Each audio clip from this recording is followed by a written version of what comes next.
Welcome back to Dad Space, the podcast for dads by dads. Today we got an interesting guest on the show, and I love the name of her website. It's amazing.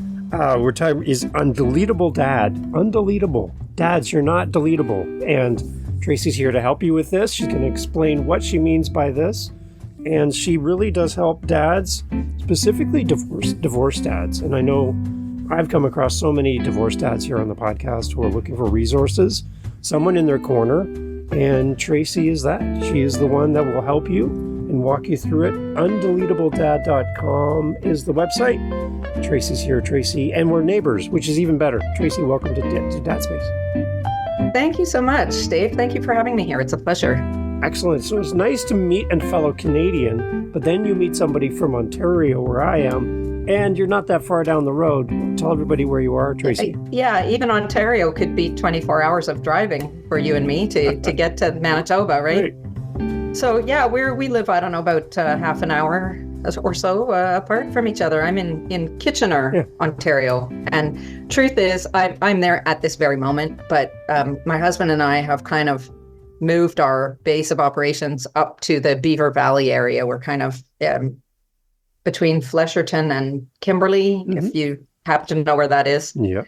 About an hour and a half north and a little bit east of here, it's lovely to be in the country, and I'm super enjoying that. But we do still have our kind of home camp here in Kitchener.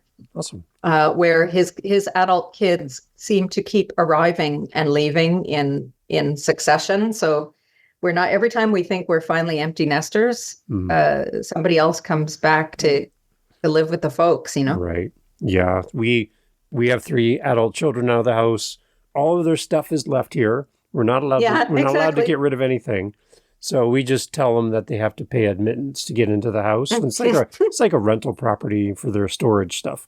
So that's kind of what we do to make some money on the side, little side hustle. Yeah, nice. Right? Yeah. Nice. My oldest son was born in Kitchener, so we love Kitchener. It's a beautiful place.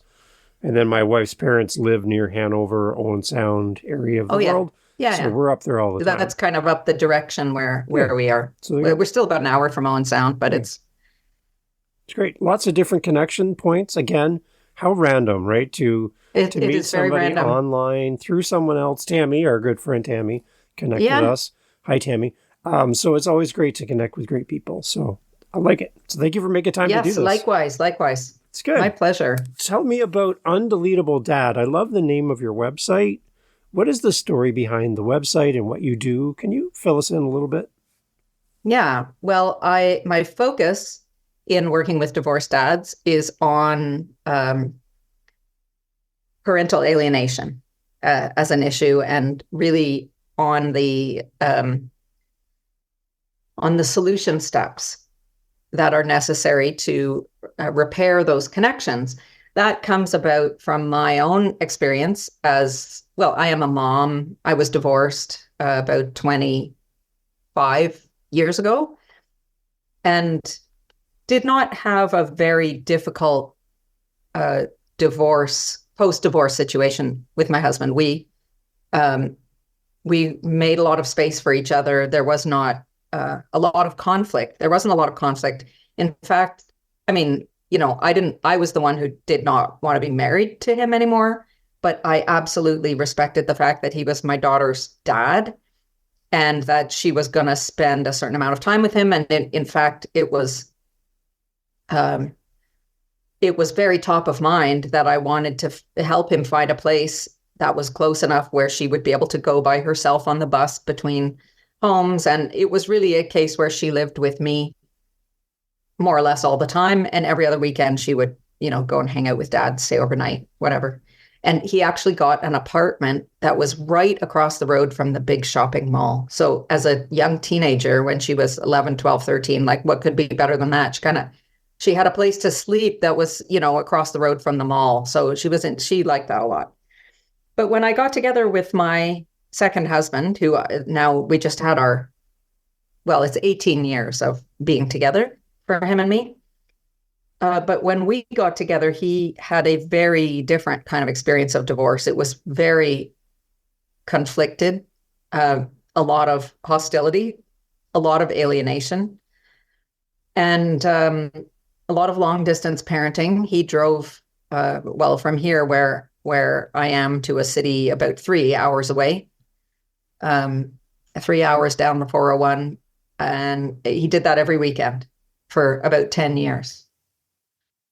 So it was a huge amount of involvement and commitment, but it was very much blocked and opposed and undermined and everything you can think about saying. Over the years, all of his 3 kids came here to live with us in different arrangements. The oldest came at 14, and then after about 6 months, decided that he wanted to go back and be with mom. And then the middle boy came at about 13 and never looked back. And he's been here with us. He did all of his high school and then university, and then he moved off to complete a degree in Quebec, actually. So he's been on his own a long time now. And the youngest sister came here and did grade 12, I think, maybe part of grade 11 and grade 12, and then university. And she's just now finishing a master's degree. So she just moved out a couple of months ago for the first time into her own apartment. And not a month later, the oldest brother is now back living here, having lost the place where he was living in Windsor. And Dad persuaded him that he could, if he was working from home anyway, he might as well come and live here. And we could help him out with a few months or years of rent-free living, as his brother and sister had the benefit of.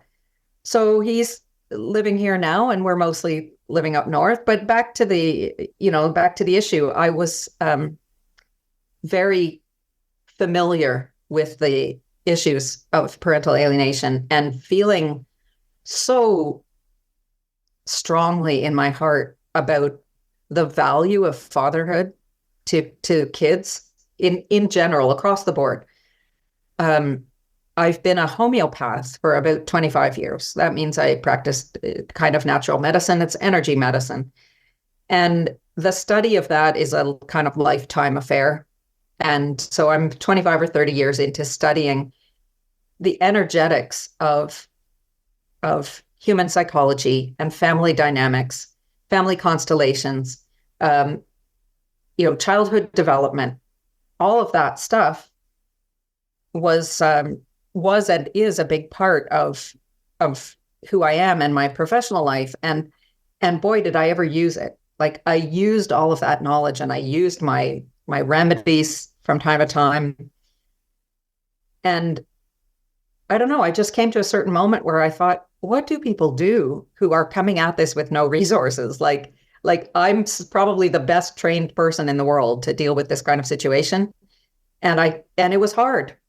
So I just decided to set up, I started working with stepmoms, actually, with women who were in my position of being in a relationship or married to a man who has kids, and in this high tension kind of dynamic where the kids are going back and forth between houses, and where the parents are completely polarized about what they believe about how kids should be raised, and how incredibly crazy making that is for the kids, and all of the kind of different versions of reality that they're being exposed to. And both of them feel right in both of those places, and they really can't be reconciled. And this is not a small problem, Dave. Half of the children in the Western world are experiencing this. Truly, half of the kids in any high school have divorced parents. And 80% of those are experiencing some degree of alienation, meaning that one of the parents is deliberately interfering with the relationship those kids have with the other parent because they're angry or disappointed or feel abandoned or whatever it is, but they want their kids to participate in the drama of the relationship split. And so we're raising a tsunami of maladjusted adults who have been through this kind of weird upbringing where they don't really know what's real or true or who they can count on or whether or not they're safe in the world. And I find that completely tragic. So I started out working with stepmoms, and then after a couple of years, I realized that the problems that I really wanted to solve were problems that belonged to the dad, who is the parent of these children. And I don't work with divorced moms and their new husbands. And it's not because I think that they're bad people or something. It's because I have no experience with that version of this. Like, my experience of being a mom and my new husband was pretty smooth. I didn't have problems that I had to find solutions for and really stress over.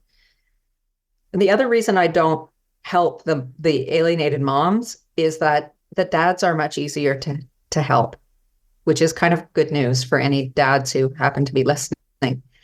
And that has to do with the function of motherhood and fatherhood in terms of raising children.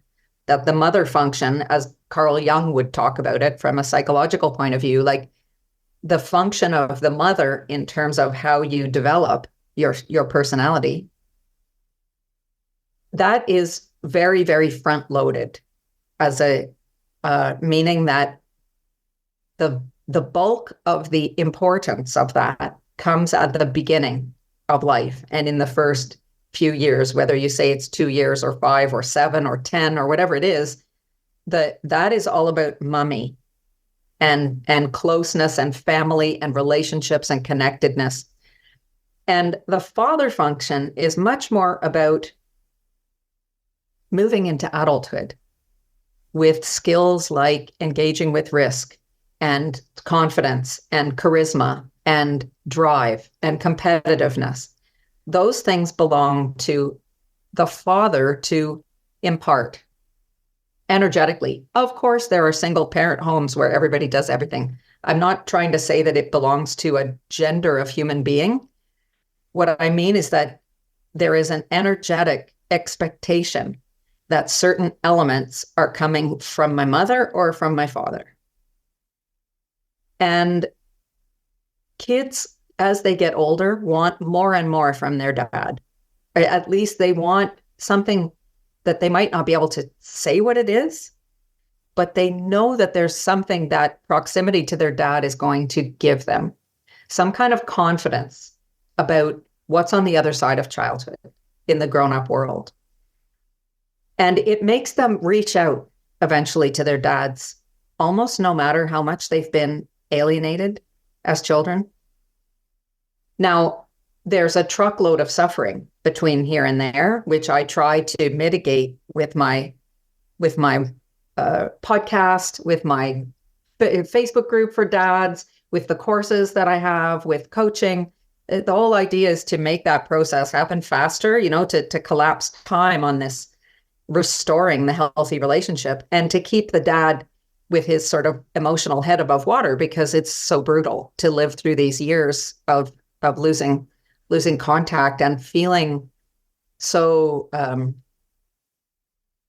out of your element and not effective and not having the impact that you want to have as a parent in raising your children. It's devastating.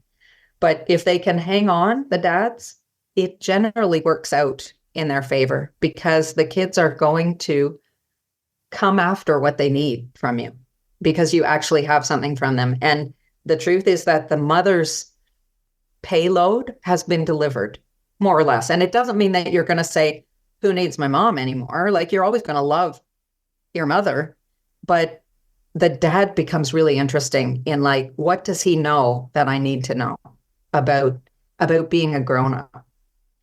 And so that's what led me to work with dads. And so UnDeletable means exactly that you will not be deleted from the life of your child. That's not happening on your watch.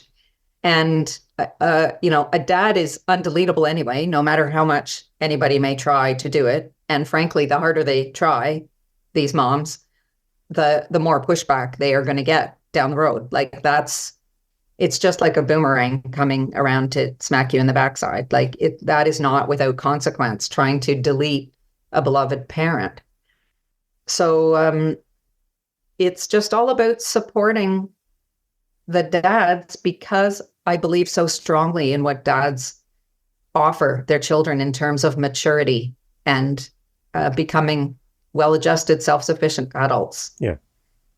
Yeah. So kind of the premise for Dad Space is all based around something that happened to me when one of my kids were born. Went into the hospital. They're getting my wife ready for delivery. And the doctor comes in and trying to make the room a little light, trying to everyone's on edge, right? He looked at me and he's like, okay, so this was going to happen. We're here for your wife. We're going to go through all the process. We're all focused on your wife today. Obviously, it's about her. And if you pass out, Dave, there's no one going to catch you. So we'll get to you later. He's kind of trying to be a little light with me. But one of the things that really stuck with me, Tracy, is he said, in the moment, he said, Dave, there's no one here for you. And there's a little silence after that. And I'm like, at the moment, it didn't really click with me those words, those few simple words, what that really meant in the moment. But the next day, I'm holding my baby. My wife is resting. I'm by myself in the room. All the nurses are out doing gone to the next thing. And the words, there's no one here for you, really resonated with me and would not leave me alone. It was kind of like a fly buzzing around you and you can't swat it. It was just these words were kind of haunting me, that you are on your own and there is nobody here for you. And I'm like, wow, that really hurt because I didn't know who to turn to. Family's all gone home. Everything's great. It's just me now as a dad trying to figure out my role and who am I. So the idea for the podcast is I want to bring resources like you onto the show for a divorced dad who's hearing the words, there's no one here for you. Well, there's Tracy. There's UnDeletable Dad. There is someone in your corner that is here to champion you in this new stage of your life and walk you through some of the things to do it in a better way for the sake of your family and your legacy and your history and your future. Tracy's here. So talk to the dad that's feeling a little bit like there's no one here for me in the moment and I don't really know my resources. I would love for you to talk about your podcast as well, but talk about the resources that you offer to dads that really help them through this part of their life. Oh, yeah. I mean, in the few years since I've been doing this, there have sprung up like mushrooms. There are resources like mushrooms everywhere. So I applaud the dad who is looking for resources because that is a very warrior function. I'm all about archetypes. Archetypes are my jam. So like one of the 4 channels of consciousness, as I would describe them, is what we call the victim warrior channel, with the victim being the unconscious, weak, sort of feeling of lack and survival. We call that, it's pretty clear victim consciousness of like, how did this happen to me? I'm all alone. There's nobody here for me. How am I going to, this is too much for me. Look what they're all doing to me. Everyone's ganging up on me. That's the victim feeling. And you have to almost by force of will remind yourself that that's just a story that you're telling yourself. It's not actually true. You are surrounded with resources. You're surrounded with people who will help you. And you actually have the power, because you are the dad, because you are the holder of these precious codes of maturity and adulthood that your children need. You are unbelievably valuable to them. And you just can't indulge in telling yourself a story that makes you feel, it feels better for a while to say, like, I'm the victim here. Everybody's against me. I got screwed by the judge. The court system is corrupt. My kids don't want to see me. But, like it's really easy to say, let's hit the bottle. And lots of guys do that, or they fall into depression. And nobody can blame them because it is a very, very shitty situation. But my work is to show dads the process by which they activate their warrior, like that they can do it again and again, to activate that warrior that says, yeah, let me look for resources now. I just have to find them. Let me go on to Google. Let me ask the guys I know who are divorced. And if they're anything like me, when I was first starting my group for stepmoms, I thought, God, I don't even know any stepmoms. I'd better go and interview some, And as I started thinking, where am I going to find stepmoms? I realized that two of my closest friends are stepmothers. It never would have occurred to me to ask them for help because I never thought of myself like, oh, I'm a stepmom. I'm me. I'm married to this person. He has these kids. We have this situation. I didn't see any overlap that would make me think that I had something in common. I have a cousin who's a stepmom. Like, I was surrounded by stepmothers, and it never occurred to me to talk to any of them or ask them questions or reach out or do anything. So, I applaud the dads who are in a phase of saying, I didn't even know this was a thing. I just thought that I'm getting beaten up. I must be some kind of loser. Better keep this to myself because nobody will believe it. Particularly the guys who left a relationship where they were being emotionally abused. That is a really hard thing to talk about. And I mean, if you were paying any attention to the whole Johnny Depp scandal, I mean, if anything good came out of that circus of nonsense was the idea that a very macho, rich and famous guy would go to court and present himself as the victim of a powerfully abusing individual. It's a very emasculating thing to say that, I was a victim of emotional abuse. Nobody wants to go there or say it or get help for it or whatever. So I think that element keeps a lot of dads from seeking resources. But I have an online Facebook group called also UnDeletable Dad.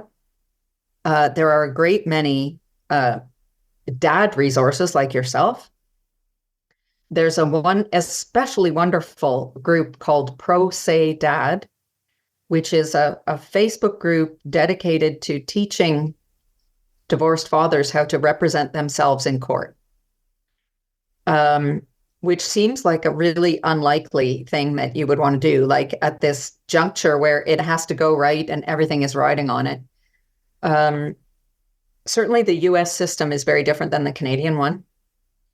And they have a system there which is so ripe for being abused that it gets abused. And there is a lot of, I don't even know what to call it, dysfunction in the American family court system.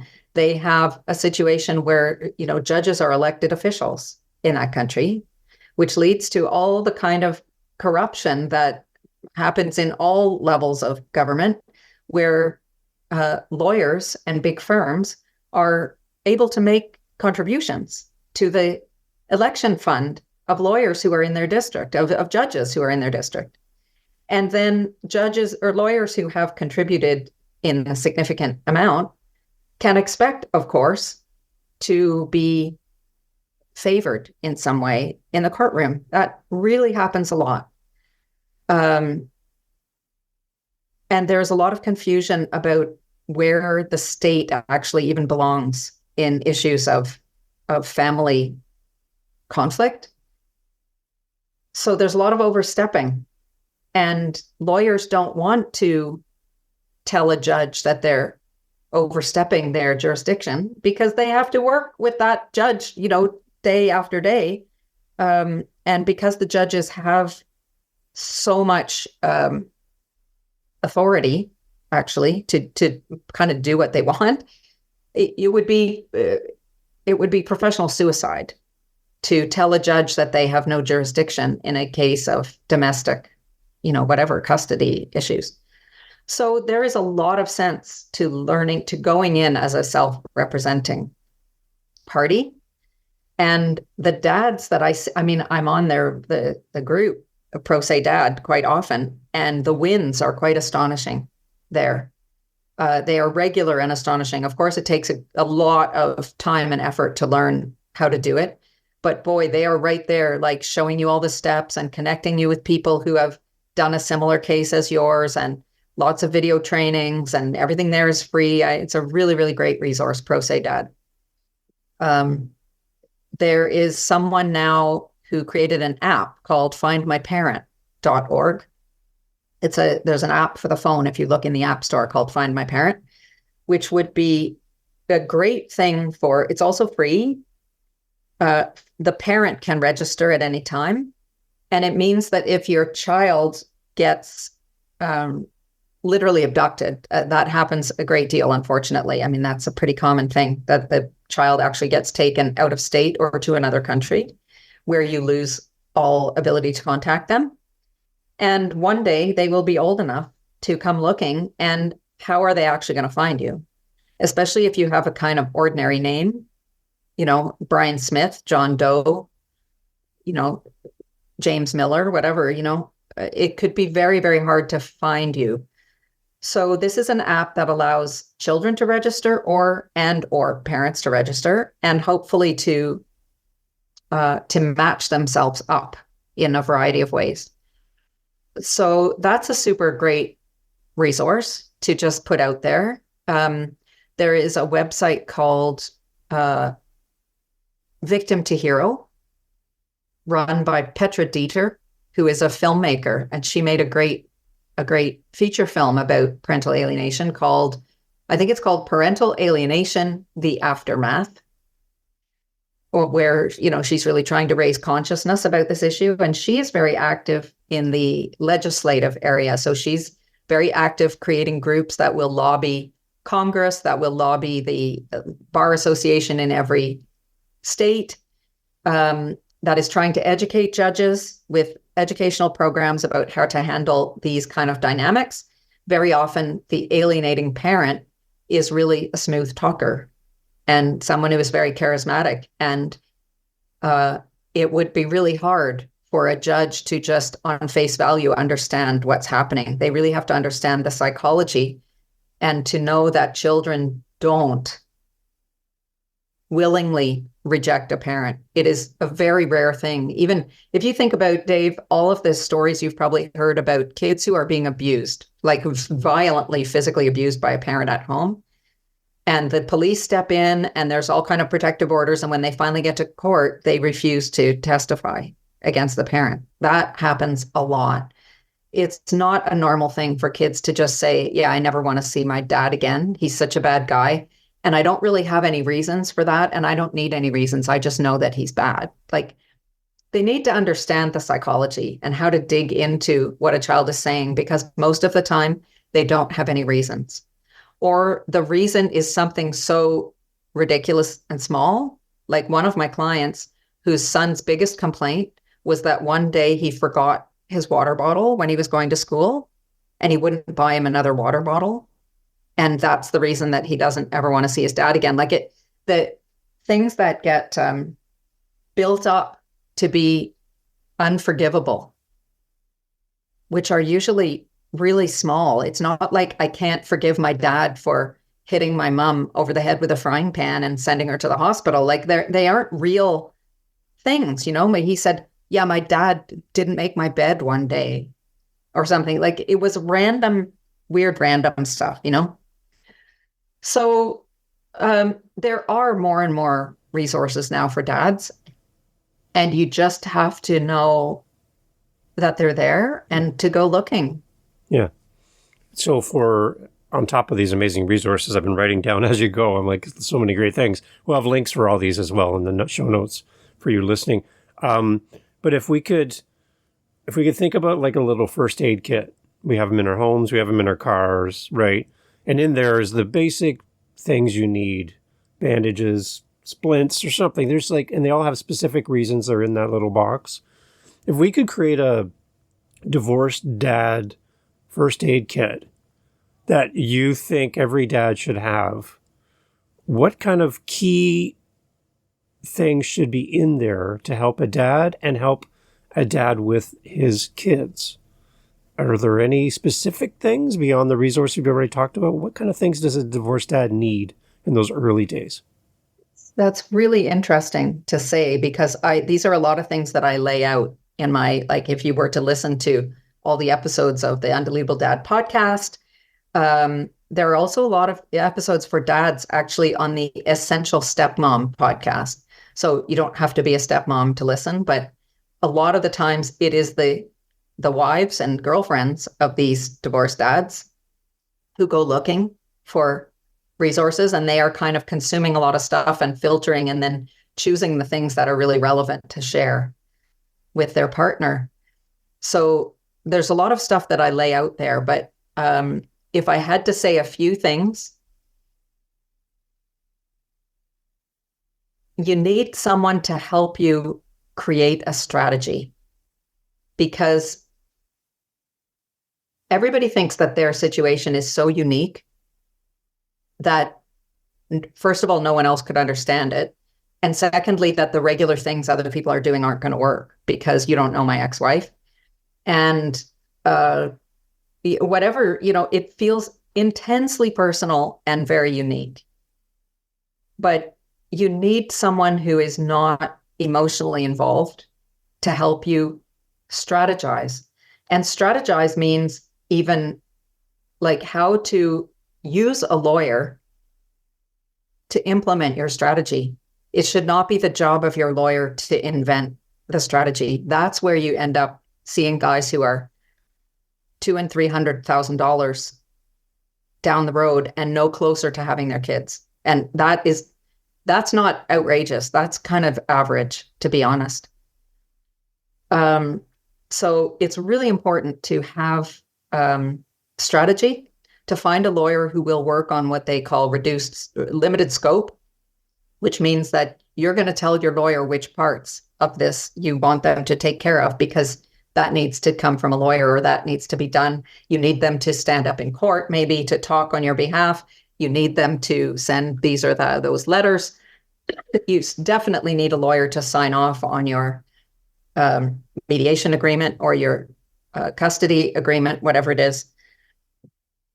But there needs to be a person who you trust, who is not emotionally involved, and who knows all the resources. I mean, that's often my job to help do that sort of thing. But certainly, a legal coach, even, that's a thing now in the States, and there's no reason that someone in Canada couldn't even access a legal coach. But sometimes lawyers will just do the part where you pay them by the hour to help you to strategize in some way. I think that everyone needs to be using a co-parenting app. Excuse me. Co-parenting app is a device that it is what it says. It's an app on your phone that is specifically for divorced parents to communicate with each other around things that the kids need. And most people think that this is like, why would I do that? We just text message. Like, it's fine. Or I call her and leave a message. She calls me and leaves a message. Like, why do we need this special thing? You don't know why you need it until you didn't use it. And 3 years down the road, you wish that you had it. The co-parenting app is a court-ready document, meaning that all of your communications go through it, and everything in there is time-stamped, and it's verified that you've read it. So nobody can say, I lost that message, or that one didn't come through, or I never saw that, you never sent it.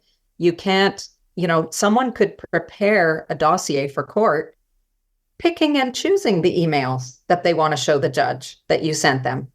They're not going to send the 3 emails before that got you all inflamed, and that's why you said that thing, right? And the judge has no time for this shit. Like, oh yeah, but here are the emails she sent me before. No. You're sending a court-ready document where you are highlighting and pointing to this one, this one, this one, this one, this one. These show a pattern of how she's not following the court order, or how she's not answering me when I ask her important questions, or what she's constantly asking to change the dates. And I'm always agreeing. And these are the times I asked and she always said no. You have it all there in one document where you just have to highlight the important moments to show a pattern of some kind of behavior. The other thing is that when people know that this is a court-ready document, it means in a way that somebody's watching. Even if they're not literally watching in real time, it does tend to help people to be more civil when they communicate. There is one of those apps called Our Family Wizard that has a tone meter. I think you pay an extra $10 or something, and it will, some kind of AI technology that scans your message for emotional language, and it helps you to rewrite the message in a more, harmonious way, right? Like, how can you go wrong with that? Like, you want to get it right. So that's another thing that everybody, you have to do this. And very often the dads say, yeah, she'll never agree to an app. Like, she just wants to control the conversation. And I'm like, yeah, and your job is to, you just do it anyway. Like, you can continue to say, I answered that in the app. You're going to send the instructions how to log in. You're going to pay for your end of it and her end of it. You're going to repeatedly send the instructions about how to install it on the phone, how to log in. I've heard every kind of excuse. My phone doesn't have enough free space on it. I lost my phone. I mean, yes, part of the alienation is controlling the ability to produce chaos. And when you reduce the ability to produce chaos, she will correctly perceive that as not desirable. But it's too bad, because you are in charge of how chaotic or not that is going to be. So it's just a question of continually saying, got your message, the answer is in the app. Yeah, got your message, the answer is in the app. I'll be happy to answer you in the app. The answer is there already. Thank you. Once again, the login is blah, blah, blah. And that way, it's like a win-win-win, because your messages are in the app. The answers to all the things that she's been asking you, they're all there lying dormant and potentially unread, maybe even read, but it's court ready. That's where you take your half and say, here's me answering everything, and here is the mom refusing to use this court-proof tool for communication. That's not acceptable. So that's the second thing. The third thing, in many cases, is that it's important to create a parenting profile of yourself, both for your own, to raise your own self-esteem as a parent, and to be ready to go to court, or to use a guardian ad litem or a friend of the court or whatever they're called, because sometimes that's required. It's a lawyer who is established for the child. You want to keep a record of everything that you're doing in an organized way for your children. So you're keeping records of all the communication that you have with the school, with their doctors, with their coaches and extracurricular people, with their extended family, with the friends of their parents, right? Parents of their friends is what I meant to say, right? That you are on top of their play dates. You know the people whose children your kids are hanging out with. You are involved at their school in some way. The administration of the school knows you. Dentist, orthodontist, like, you're keeping records of your involvement and your ongoing messaging with those people. You're keeping records of all the money that you're spending, which would include support payments. It also includes gifts. It includes meals out. It includes holidays. If it's long distance travel, it includes gas that you're spending to go and see them. You're keeping records of what you do during your visits together, the kind of activities that that you can speak to every weekend that you've spent with them and what they've done. So that by the time a guardian ad litem is appointed, you have a thick file that you just give them, which is, it's not you saying, my problem is that their mom doesn't listen to what I say. My problem is that their mom is telling them they don't have to come and see me. They don't want that. They want you to say, this is who I am as a father. This is how I raise my children. This is how involved and active I am in their lives. Thank you. That's what I wanted to hear, right? So again, I think a lot of dads don't put in the minimal effort. I've done that for my clients in a Google format. And the way I set it up is that I put prompts, I ask questions that they go in every week and fill out the answer. So you don't have to think of the questions over and over again. You just prompt yourself so that you just go in once a week, spend 10 minutes, and Google will collate all that information for you in a spreadsheet or something. I think a lot of dads don't do it until they wish they had it. And then there is no way to go back over the last 3 years.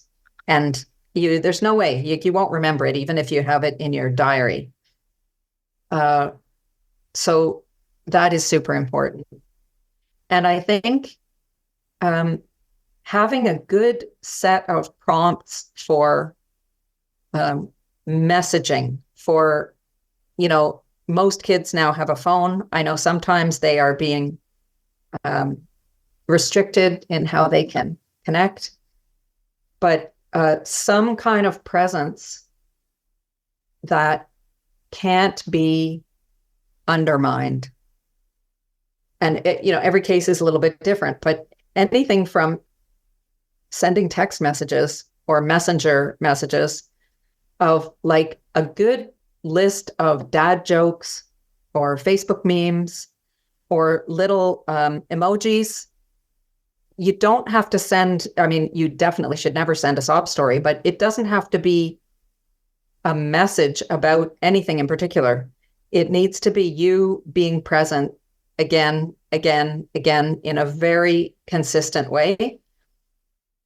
And to check yourself when you feel that it's being not well received or that you're being rejected for doing that. It's very, very important to remember that you do not need your child's permission to be their father. You're not looking for permission. You're not looking for applause. Like, okay, now that I know that they like it, I can keep doing it. That's not how it goes. You are maintaining contact because you know what they need from you. You know why they need to be connected with you. They don't have to know why. They don't have to like it. You know why they need to eat vegetables, right? Like, you don't need them to say, wow, this broccoli is yummy, right? It's like, you know why you have to keep putting it on their plate and trying different things. And, so you are in charge of the one-way transmission of fatherhood towards your child. And it's never a true thing that they don't want to be with you. It is a survival response. They require, their mother requires this of them. And they might look like they're being willing participants, but, this is like Stockholm syndrome, like grown adults who have been kidnapped will take the side of the kidnappers long after the situation has been resolved. Grown adults who will refuse to testify in court against people who had kidnapped them. It is a psychological syndrome around survival. And it hurts, but you have to remember that it's not real and it is absolutely not about you, that you are in charge of raising this child who is in a kind of deep shit of being torn between, they're living with a, I don't know, whatever adjective you want to assign to this kind of mom. I know narcissist gets thrown around a lot these days, but generally speaking, someone who is not truly looking after the best interests of a developing child.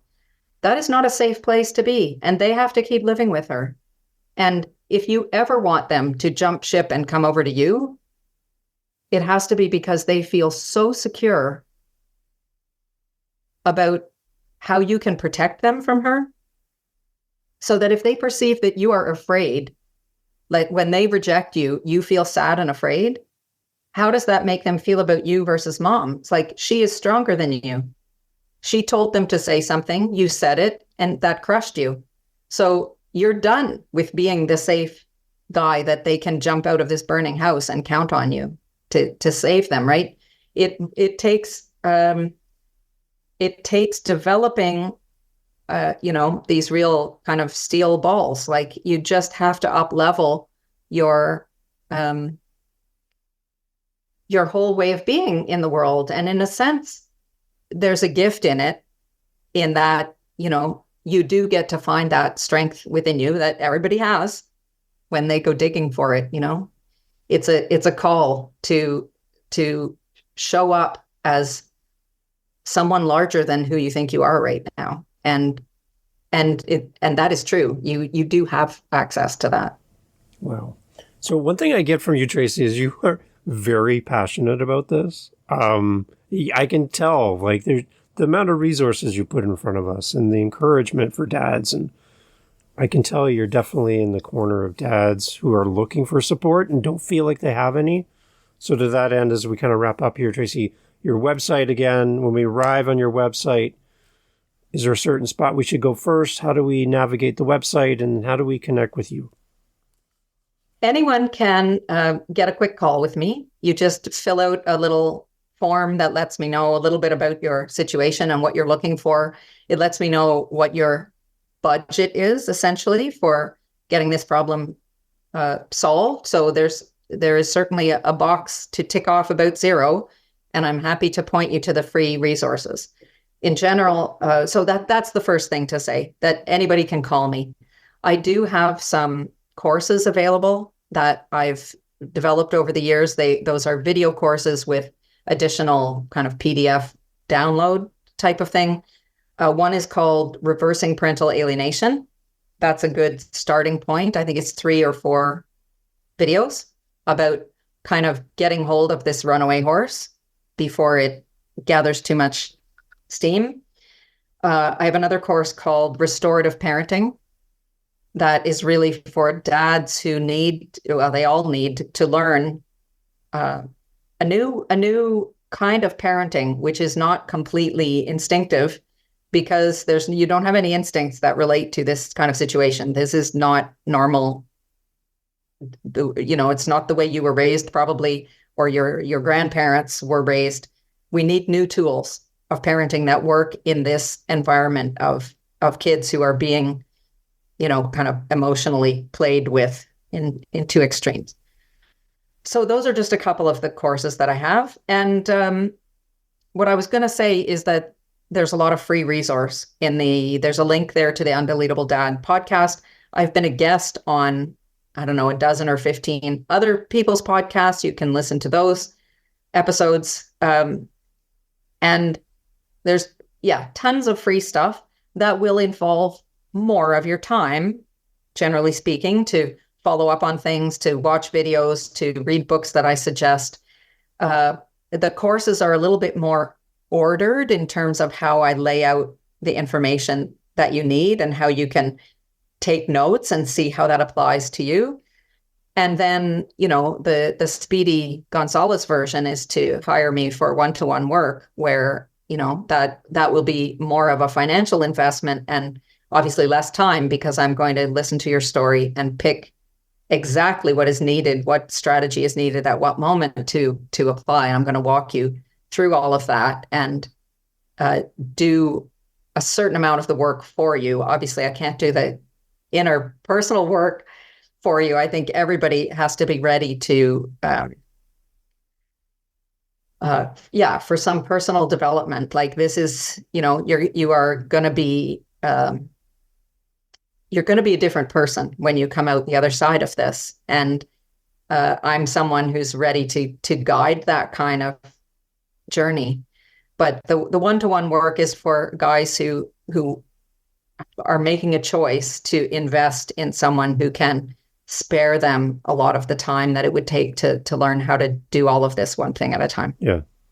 And if you want more, Tracy, obviously you can go to the website, undeletabledad.com, and you can also come back to the How to Podcast series, because we're going to be talking more about her podcast in particular and her journey as a podcaster and how she serves her audience through a podcast. Tracy, I love having you on. I just feel, for the dads that I know that listen to this show that are divorced, feeling a little unequipped, a little overwhelmed, and They don't have anybody there for them in the corner. I think you've definitely overmatched and over exceeded the expectations of the audience. So thank you for what you do for dads. And I'm so glad that we've connected through Tammy again. Thanks, Tammy. And Thanks, Tammy. and I'm so glad you're here and what you do in the world. It's we need more people like you. So thank you for doing this. And again, we'll have all the links as always in the show notes. Tracy, thank you so much for being part of the podcast. Thank you very much for inviting me. It was a pleasure. Hey, thanks for listening to Dad Space. Thanks for hanging out to the end of the podcast. That's a great sign to wherever you're listening to this podcast, YouTube, Spotify, Apple, fill in the blank, that this was a good podcast to send people to. So simply by listening to this point of the podcast, you're helping the show grow. So good on you. Thanks for helping us grow Dad Space. If you want to help us fill our cups over at Dad Space, head over to dadspace.ca. Dadspace.ca, simple website, right? Dadspace.ca. You can fill up our coffee cup, which helps us then to keep moving forward with the podcast, and use our Buy Me a Coffee link over at dadspace.ca. Thank you for being here. Thank you for supporting the show. Thank you for coming back. And thank you for sharing. Because the more dads we can help, the better. We're all here to help each other grow in community. That's what it's all about. And without you, the podcast is pointless. There's no reason to do any of this. So you being here means everything. See you at dadspace.ca.